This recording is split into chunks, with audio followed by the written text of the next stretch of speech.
Hello friends, welcome to my channel Multi Champ. మన multi champ లో ఇవాల్టి special చాలా హెల్దీ అలాగే రుచిగా ఉండే ఆలూ మేథీ ఫ్రై. అయితే ఈ ఆలూ మేథీ ఫ్రైని మరింత రుచికరంగా ఎలా తయారు చేసుకోవాలో చూసేద్దామా.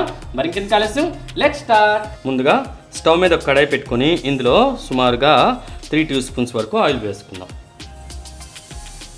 ఈ విధంగా వేసుకున్నాం కదా. వేసుకున్న తర్వాత ఆయిల్ని కాస్త వేడెక్కనిద్దాం. ఆయిల్ కాస్త వేడెక్కిన తర్వాత ఇందులో 1/2 teaspoon వరకు ఆవాలు, అదేవిధంగా 1/2 teaspoon వరకు జీలకర్ర వేసుకొని వీటిని కాస్త చిట్పట్లాడిద్దాం. చూసారు కదా, ఆవాలు జీలకర్ర చిట్పట్లాడాయి కదా. ఇప్పుడు ఒక మీడియం సైజు ఉల్లిపాయ తీసుకొని ఇలా సన్నగా తరిగేసుకోండి. అదేవిధంగా ఒక మీడియం సైజు బంగాళదుంప తీసుకొని ఈ విధంగా క్యూబ్స్లా తరుక్కోండి. చూసారా, ఈ విధంగా ఇంత సైజులో తరిగేసుకుంటే చక్కగా ఉంటాయన్నమాట. ఇప్పుడు ఈ రెండుటిని కలిసి ఒక్కసారికి వేసేయండి.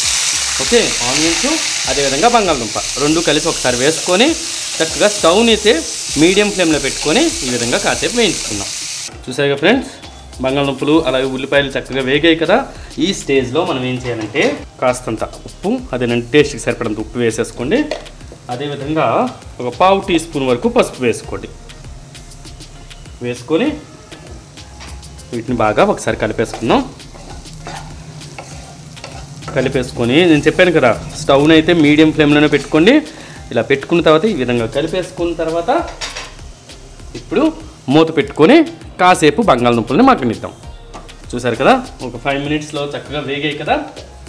ఇప్పుడు మనం ఫ్రెష్గా కడిగి తురుముకున్న మెంతి కూరని 3 కట్టల వరకు వేసుకుందాం.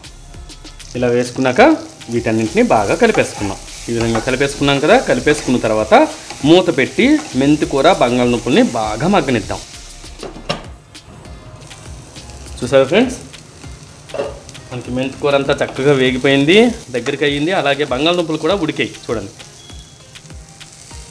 చూసారా, చక్కగా ఉడికిపోయాయి కదా.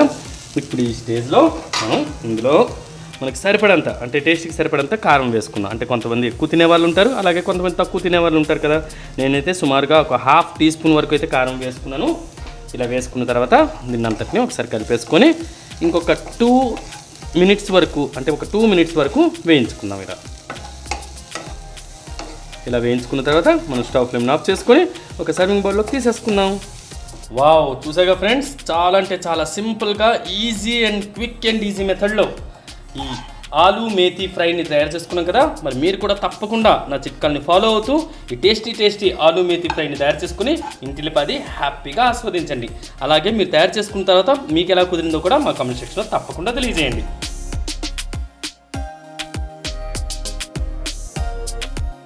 మీకు కనుక ఈ వీడియో నచ్చినట్లయితే సబ్స్క్రైబ్ చేయండి, షేర్ చేయండి అండ్ లైక్ చేయండి. దాంతోపాటు బెల్ ఐకాన్ని డెఫినెట్గా ప్రెస్ చేయండి. Thank you friends, bye bye.